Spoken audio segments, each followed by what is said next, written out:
PTI ने 65 में से 53 अकाउंट छुपाए। इलेक्शन कमीशन में एहतियात से मुतालिक मालूमात भी गलत फराहम की गई। फॉरेन फंडिंग केस में स्क्रूटनी कमेटी की रिपोर्ट में पीटीआई पर इल्जामात। बताया कि स्टेट बैंक के बैंक स्टेटमेंट के मुताबिक पीटीआई को 1 अरब 64 करोड़ रुपए के एहतियात मौसूल हुए। 31 करोड़ रुपए की रकम जाहिर नहीं की गई।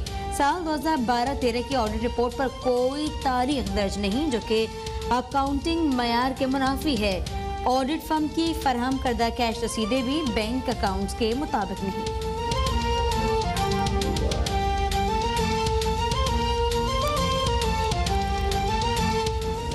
एक बार फिर पीटीआई ने 1-1 रुपए का हिसाब जो है वो इलेक्शन कमीशन को दिया है कि हम ये चाहते हैं कि ये लोगों के सामने एक कंपैरिजन रखने के लिए पीपल्स पार्टी और पीएमएलएन के अकाउंट्स की भी साथ ही स्क्रूटनी होनी चाहिए। नवाज शरीफ और पीएमएलएन के जो अकाउंट्स हैं और इसी तरीके से जो अकाउंट्स हैं पीपल्स पार्टी के, उनके ऊपर भी एक कंपैरिजन आए। पीटीआई के कुल 26 अकाउंट्स हैं, जिनमें से 8 गैर फाल हैं। पीटीआई पाई का हिसाब देकर फिर सुरखरू हुई। ऑपोजिशन के तमाम अरमान टाएं फिश हो गए। वज़ीर इत्तलात फवाद चौधरी का मौक़िफ़, इलेक्शन कमीशन तमाम पार्टियों की फंडिंग सामने लाए। ये भी बताया कि स्टेट बैंक की रिपोर्ट नून लीग के दौर की है। नवाज शरीफ ने पार्टी फंड्स के जरिए मनी लॉन्ड्रिंग की। फरूख हबीब ने बताया नून लीग ने 9 अकाउंट्स इलेक्शन कमीशन से छुपाए। पीपल्स पार्टी पार्लियामेंटेरियंस ने गैर कानूनी ट्रांजैक्शंस की।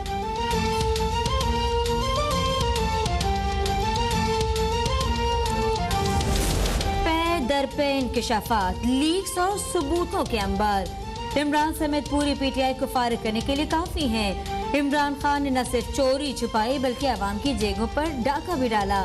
नायब सदर नून लीग मरियम नवाज का वार कहने लगी, इतने संगीन फ्रॉड और स्कैंडल तारीख में किसी जमात के नहीं आए। इमरान खान ने दूसरों से फंड के नाम पर माल ऐंठा और आवाम की जेबों पर डाका डालकर उनके खून पसीने की कमाई पर अय्याशी की। ट्वीट में सवाल किया कि क्या पाकिस्तान की तारीख में इमरान खान जैसा करप्ट, झूठा और साजिशी हुक्मरान आया। इल्जामात तो पार्टियों पर बड़े बड़े लगते रहे। बेनजीर भुट्टो ने कहा था नवाज शरीफ के पास foreign funding Osama bin Laden से आई।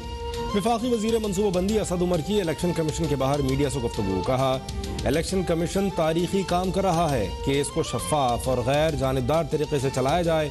पीपल्स पार्टी और नून लीग के लिए भी स्क्रूटनी कमेटियां बन चुकी हैं, दोनों से रिपोर्ट तलब की जाए।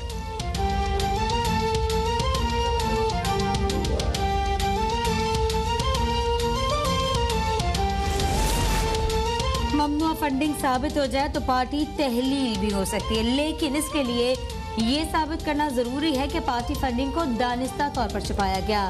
रहनुमा पीपल्स पार्टी और कानूनी उमूर के माहिर एतजाज एहसन के प्रोग्राम टुनाइट विद फरीहा में गुफ्तगू कहने लगे, नवाज शरीफ के लिए मुल्क में कानून ही मुख्तलिफ है। माजी में वो डील के तहत ही वापस आते रहे और इस बार भी आए तो डील होगी। मुझे नहीं लगता कि अब नवाज शरीफ से डील करने में किसी को दिलचस्पी है।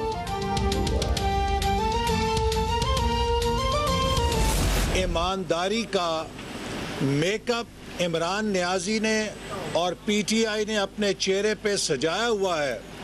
फॉरेन फंडिंग केस ने उस मेकअप को धो के रख दिया है और ये बात अब रोजे रोशन की तरह अया हो गई है।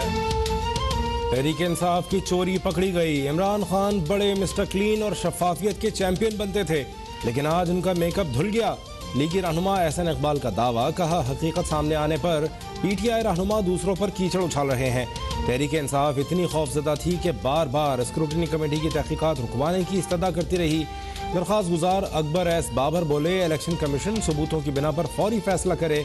यह पाकिस्तान की बका का केस है, बर वक्त कार्रवाई होती तो मुल्क का ये हाल न होता।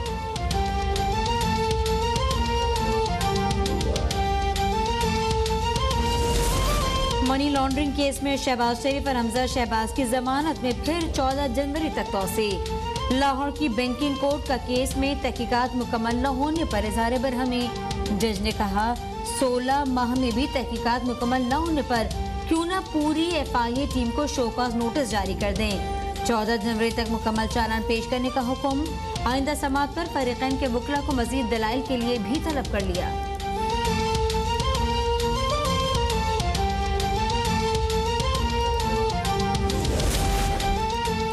इमरान खान और शहजाद अकबर शहबाज शरीफ के खिलाफ झूठे इल्जामात के सबूत लेकर आज भी अदालत न पहुंच सके।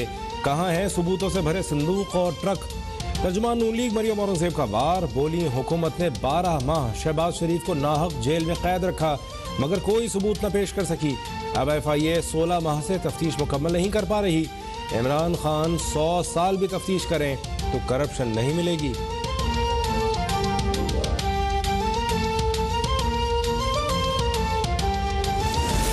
ख्वाजा आसिफ के खिलाफ 10 अरब रुपए हर जाने केस में जिरह का हक खत्म करने पर वजीर आज़म इमरान खान को नोटिस जारी। इस्लामाबाद हाईकोर्ट ने ट्रायल कोर्ट को समाअत की कार्रवाई आगे बढ़ाने से रोक दिया। चीफ जस्टिस अतमीनुल्लाह ने इस्तफसार किया कि अतक इज्जत केस का फैसला तो 2 माह में हो जाना चाहिए था। ख्वाजा आसिफ के वकील ने कहा दोनों फरीकैन की जानिब से इल्तिवा लिया गया।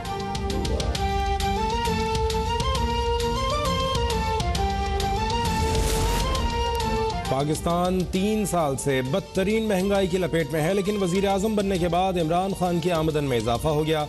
लीगी रहनुमा शाहिद खाखान अब्बासी का तंज। बोले दुनिया में पेट्रोल की कीमत कम लेकिन पाकिस्तान में ज्यादा हो रही है। हुकूमत ने तारीख साज कर्जे लिए, स्टेट बैंक को IMF के पास गिरवी रख दिया गया। हुकूमत के पास IMF से डील के सवाल का कोई जवाब नहीं।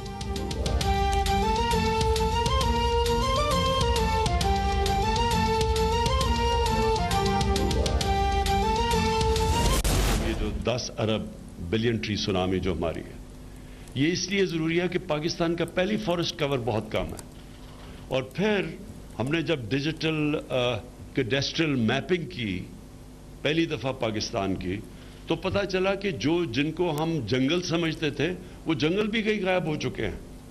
वो जंगलों के अंदर और जो फॉरेस्ट एरियाज थे उनके ऊपर हैवी इंक्रोचमेंट है। तो जितने हम जंगल पहले ही कम थे, जितने हम समझते थे उनमें से भी जंगल एग्जिस्ट नहीं करते, सिर्फ और पेपर एग्जिस्ट करते थे।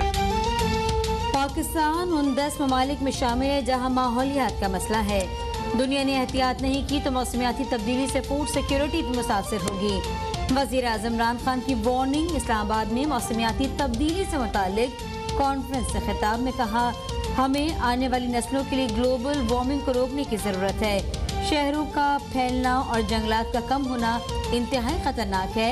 माहौलियाती आलूदगी से निपटने के लिए हुकूमत का मास्टर प्लान 6 महीने या 1 साल में तैयार हो जाएगा।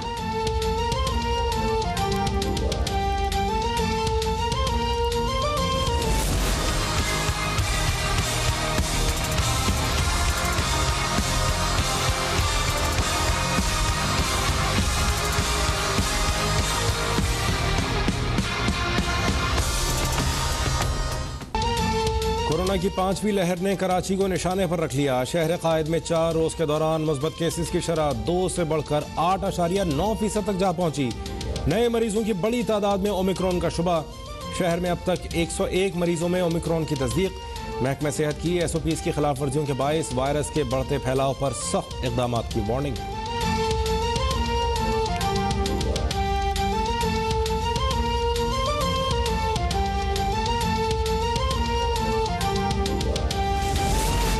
ओमिक्रॉन ने मुल्क भर में कोरोना की शिद्दत फिर बढ़ा दी। मस्बत केसेस की शरह 1.4%। वजीर सेहत पंजाब यास्मीन राशिद भी कोरोना में मुब्तला। गुज़िश्ता 24 घंटे के दौरान 630 नए केसेस रिपोर्ट। मजीद 2 अफराद जाँ बहक। इस्लामाबाद में ओमिक्रॉन के मजमूई केसेस की तादाद 114 हो गई। खैबर पख्तूनख्वा में हेल्थ इमरजेंसी में मजीद 3 माह की तौसी।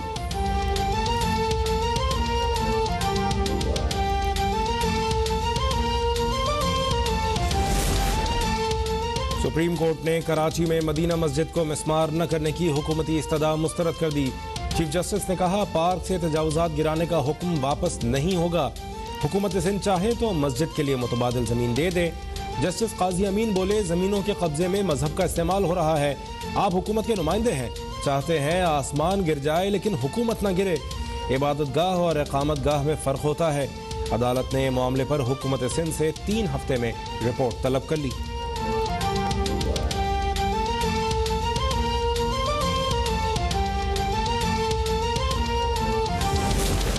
बुनियादी आईनी हुकूक का तहफ़्फ़ुज़ अदलिया की जिम्मेदारी है। पाकिस्तान में कानून ही सबसे बड़ा हथियार है, कानून से बड़ा कुछ नहीं। Chief justice of Pakistan justice Gulzar Ahmed का इस्लामाबाद में वकला की तकरीब से खिताब। कहा, आइन और अदालत की आज़ादी पर यकीन रखते हैं, वकील और जजेस में कोई फ़र्क नहीं समझता। दोनों मुकदमे के हवाले से कानून की अमलदारी करते हैं।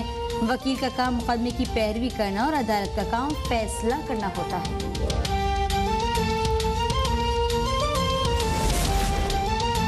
सुप्रीम कोर्ट में आरिफ गुल हब से बेजा केस की समाअत। खैबर पख्तूनख्वा पुलिस ने आरिफ गुल को अदालत में पेश कर दिया। होटल पर काम करता था, किसी ने शिकायत की तो गिरफ्तार कर लिया गया। मुलजिम का मौक़िफ़। एडिशनल अटॉर्नी जनरल ने बताया, आरिफ गुल पर इल्ज़ामात की दस्तावेज़ात रिकॉर्ड पर मौजूद हैं। चीफ जस्टिस ने कहा, हिरासती मराकज़ का मामला लार्जर बेंच में ज़ेर इल्तिवा है। अटॉर्नी जनरल की सदा पर अदालत ने आरिफ गुल हब से बेजा केस हिरासती मराकज़ केस के साथ मुंसलिक कर दिया।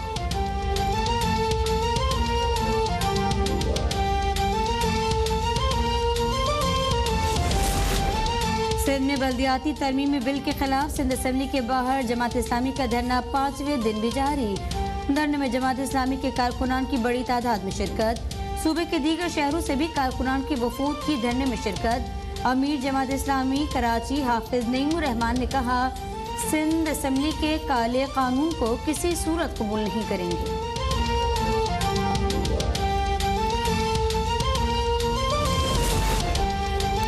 जिसके पास वोट होंगे वह कानून पास करा लेंगे। इसमें असेंबली का क्या कसूर कि वहाँ धरना दिया गया है। जमात इस्लामी के धरने से ऐवान का तकद्दुस पामाल हो रहा है। स्पीकर सिंध असेंबली आगा सिराज दुरानी की अदालत पेशी पर मीडिया से गुफ्तगू। कहा, मेरा काम मुज़ाकरात करना नहीं, असेंबली चलाना है। जमात इस्लामी को धरना सिंध सेक्रेटेरिएट के सामने देना चाहिए। सिंध हुकूमत वहाँ पर है।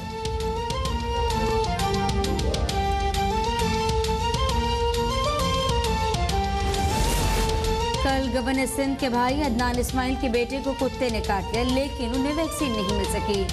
सिंध असेंबली में कायदे बखिलाफ हलीम आदिल शेख के अदनान इस्माइल के हमरा प्रेस कॉन्फ्रेंस। गवर्नर सिंध के भाई अदनान इस्माइल का कहना था, पूरा शहर घूमने के बाद एक प्राइवेट अस्पताल में वैक्सीन मिली, बिल अदा किया तो सोचा गरीब आदमी किस तरह ये वैक्सीन लेता होगा।